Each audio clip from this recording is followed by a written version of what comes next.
Rain slammed across the Louisiana swamps so hard that it drowned out even the roar of the patrol boat engines. Only the crackling voice on the radio managed to cut through the storm. The commander of Reaper 6 spoke in short, quiet bursts, trying to keep panic under control. The team was trapped near the old Atchafalaya River, surrounded by dark walls of cypress trees. Their ammunition was disappearing faster than they could reload. The soldiers stood knee-deep in black water, soaked to the skin, their fingers trembling from cold and exhaustion. Bullets sliced through the air above them and shattered tree trunks into flying splinters. One of the Marines slipped in the mud and nearly fell into the swamp before grabbing a thick root at the last second. The wetlands felt alive, the darkness seemed to breathe beside them, and every splash in the water sounded like death moving closer. Someone whispered, not into the radio, but straight into the dark, "The sniper is gone." Silence followed. Then another voice answered, almost guiltily, "She didn't make it out." Nobody argued. Nobody talked about heroics. It was the moment when hope had almost completely died.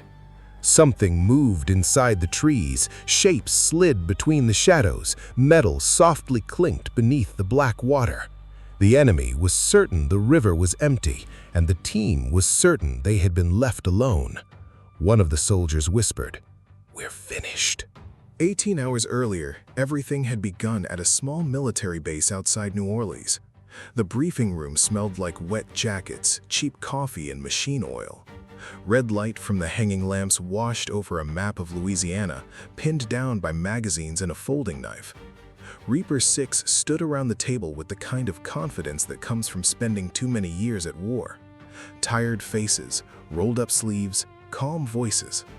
Someone joked about the heat while another joked about alligators in the swamps. Then the door opened. Samantha Reed walked into the room.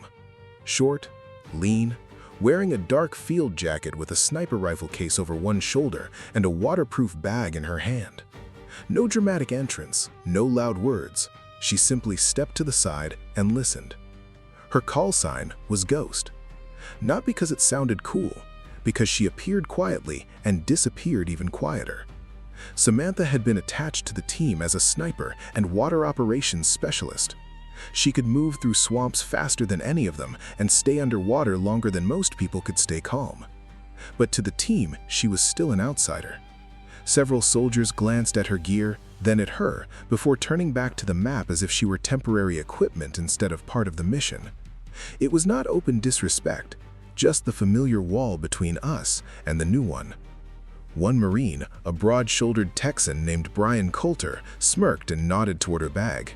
"Hope you brought something more useful than snacks." A few people laughed quietly. Samantha didn't even smile. She placed the bag on the floor, checked the waterproof seals out of habit, and returned her attention to the map. The briefing was led by Captain Jake Harper, a former ranger from Colorado with short hair and the exhausted face of a man who had slept 3 hours a night for too many years. "Listen carefully," he said, pointing a laser at the map. 3 days ago, 2 federal agents disappeared near the oil platforms in the Gulf. Satellite images tracked an armed group moving through the swamps toward an abandoned Cold War station. We go in tonight, secure the site, and bring out anyone still alive." "And if nobody's alive?" one of the soldiers asked darkly. Harper stayed silent for a few seconds. "Then we take whatever they left behind." On the map, the route looked simple. The boats would move through a narrow channel. The team would cross nearly 2 miles of swamp on foot, check the station, and return before sunrise. A simple plan. Those are usually the ones that become disasters. Samantha studied the map in silence. Her eyes stopped at an old dam near the station. "The water there is too calm," she said quietly. The room went silent. "What?" Harper asked. "The current in that sector should be stronger, but the satellite images show stagnant water. That means there's something underneath." "Like what?" metal structures, or tunnels. Several soldiers exchanged glances. Brian snorted. "This is a swamp, not some secret CIA bunker." For the first time, Samantha looked directly at him. "We'll see." Her voice was so calm that it made the room uncomfortable. Captain Harper stared at the map for another moment before nodding slowly. "Fine, we check the dam first." Outside, the rain kept getting heavier. None of them knew that less than 24 hours later, half the team would be wounded, communications would nearly disappear, and the Louisiana swamps would turn into a death trap with no escape. The boats moved onto the water at 2 in the morning. Their engines ran almost silently, slicing through the black surface of the swamps. Heavy storm clouds covered the Louisiana sky, and the moon only appeared for brief moments through the darkness. The water around them looked dead. Only sometimes something shifted beneath the surface near the boats. Brian Coulter sat near the front of the lead boat, gripping his rifle like he expected an ambush behind every turn in the channel. "I hate places like this. Everything out here wants to kill you." "You talking about mosquitoes or alligators?" one of the Marines joked. "Both." Samantha sat apart from the others, almost completely motionless. Her hood hid most of her face, and her fingers rested calmly against her rifle. She stared forward into the darkness with such focus that it looked like she could already see something nobody else could. Captain Harper noticed. "Something wrong?" "Too quiet," she answered. "We're 20 miles from the nearest town. It's supposed to be quiet." Samantha slowly shook her head. "No, swamps always make noise. Birds, insects, frogs. But right now, there's nothing." After she said that, several soldiers began nervously looking around. Then the engine of the first boat suddenly died. The boat jerked sideways. "What the hell?" The driver slammed his hand against the controls, but the engine stayed silent.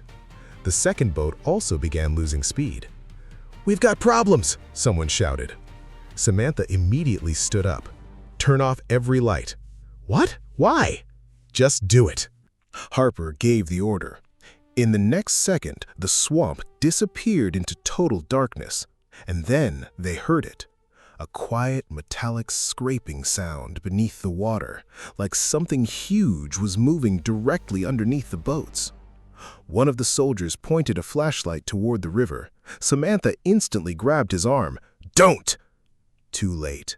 A gunshot exploded from the darkness. The flashlight shattered apart, and the Marine fell backward into the boat with a bullet through his throat. Panic erupted. Gunfire ripped across the water. "Ambush! Right side!" The team opened fire into the trees, but they could barely see anything. Muzzle flashes flickered between the swamp branches like the glowing eyes of predators. Samantha dropped to one knee and raised her sniper rifle. One shot. Second shot. Third shot. 3 dark figures collapsed into the water. "Move to the dam!" Harper shouted. The boats crashed into thick swamp brush, while soldiers jumped into waist-deep water and dragged their gear through the mud. The rain became so heavy it was difficult to see even the people standing beside them. Brian cursed while struggling to pull a heavy ammunition crate through the mud. "Who the hell invented operations in places like this?" "Talk less!" Harper yelled back. Then Samantha suddenly froze. Her eyes locked onto the water beside the old concrete wall of the dam. "There's a hatch." "What?" "Underwater." Without another word, she dove into the black river. "Ghost!" someone shouted, but she had already disappeared beneath the surface. The gunfire continued. The team took defensive positions beside the dam while shooting blindly into the darkness. The enemy was closing in from 3 directions. "We're surrounded!" one Marine yelled. Harper checked his magazine, almost empty. "Where is she?" Seconds passed. Then, a full minute, no Samantha. Brian stared into the black water with a grim expression. She drowned.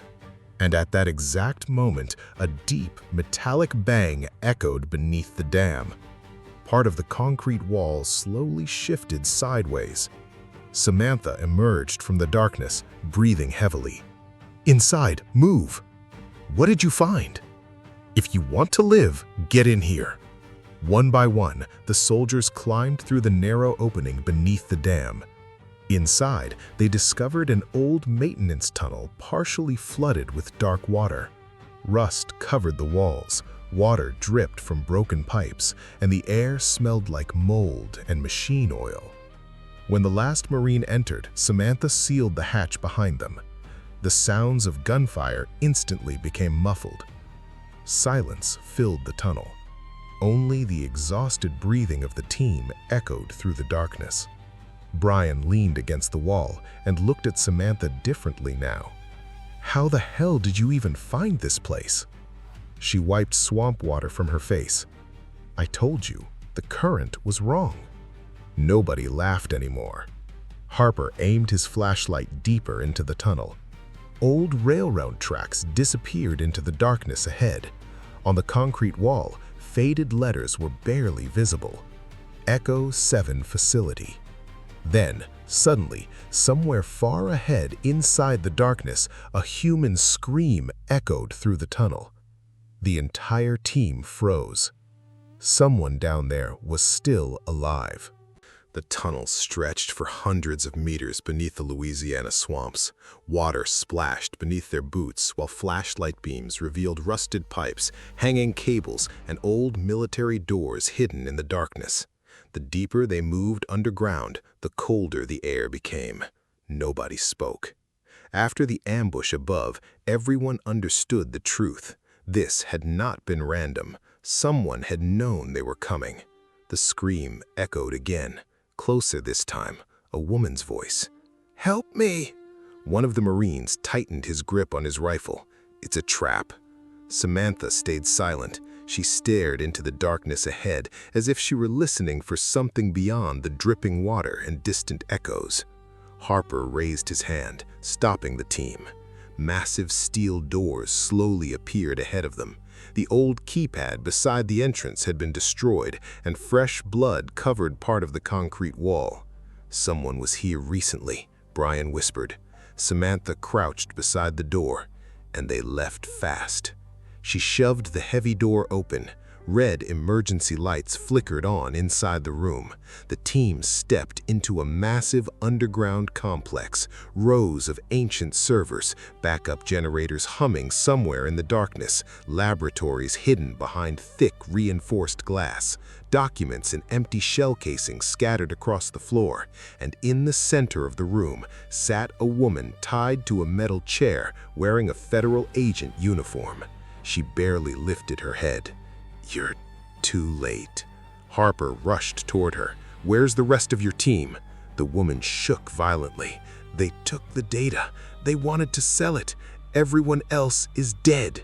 Suddenly, a man's voice echoed through hidden speakers above them. Calm, cold, almost amused. "I knew the government would send someone eventually." Every rifle in the room instantly turned upward. One of the old monitors flickered alive. The face of a man in his 50s appeared on the screen, wearing a gray shirt and thin glasses. Dr. Nathan Warren, a former military engineer, officially declared dead almost 10 years earlier. "Echo 7, Harper whispered. Warren smiled slightly. "Good memory, Captain." Samantha stared silently at the monitor. Brian frowned. "What is this place?" Warren slowly spread his hands. "Years ago, this facility developed autonomous warfare systems, underwater combat drones, artificial intelligence designed for military operations. But eventually, the government decided the project was too dangerous." "Then why try to kill us?" Harper shouted. Warren's smile disappeared. "Because some technology is worth more than human lives." Suddenly, the lights inside the complex went out. Everything dropped into darkness for one terrifying second. Then, red emergency sirens exploded through the facility. "Warning! Self-destruct protocol activated!" The floor shook beneath their feet. "He's going to blow the place up!" one Marine yelled. On the monitor, Warren calmly nodded. "No one leaves here with my work." The screens went black. Chaos erupted. The team sprinted toward the tunnel entrance, but the massive steel blast door was already sliding downward. "Move! Move!" One Marine failed to reach it in time. The steel door crushed him against the floor. Brian tried to pull him free, but it was already too late. Samantha suddenly grabbed Harper's shoulder. "There's another way out." "How do you know?" "Because I've seen facilities like this before." Without waiting, she ran through the laboratory toward a narrow maintenance corridor. The walls trembled from explosions. Pipes burst apart overhead, spraying boiling water across the floor.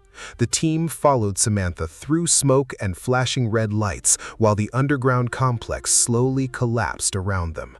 Ahead, they reached a pair of old elevators, dead, not working. "Damn it!" Brian shouted. Samantha ripped open an emergency hatch beside the elevator shaft. Behind it was a vertical escape tunnel leading upward. "Climb!" "What about you?" Harper asked. Samantha looked back toward the collapsing facility. Somewhere deep in the smoke and darkness, automatic gunfire echoed again. Nathan Warren was still alive. She slowly removed her sniper rifle from her back. "I'll hold him off." "Ghost, don't even think about it!" Harper yelled. For the first time since the mission began, Samantha gave a faint smile. "You'd all get lost without me." Then she disappeared into the smoke. Harper hesitated for only 1 second before helping the others climb upward through the escape shaft. The explosions became stronger. The swamp above them trembled violently. When the last surviving members of Reaper 6 finally reached the surface, the night sky exploded with fire. A massive blast erupted beneath the dam. Water shot into the air like a giant black wave. Part of the swamp collapsed inward as the underground facility vanished beneath the river forever. Brian stood there, breathing heavily while staring at the burning water. "She didn't make it." Harper said nothing. The rain slowly began to fade.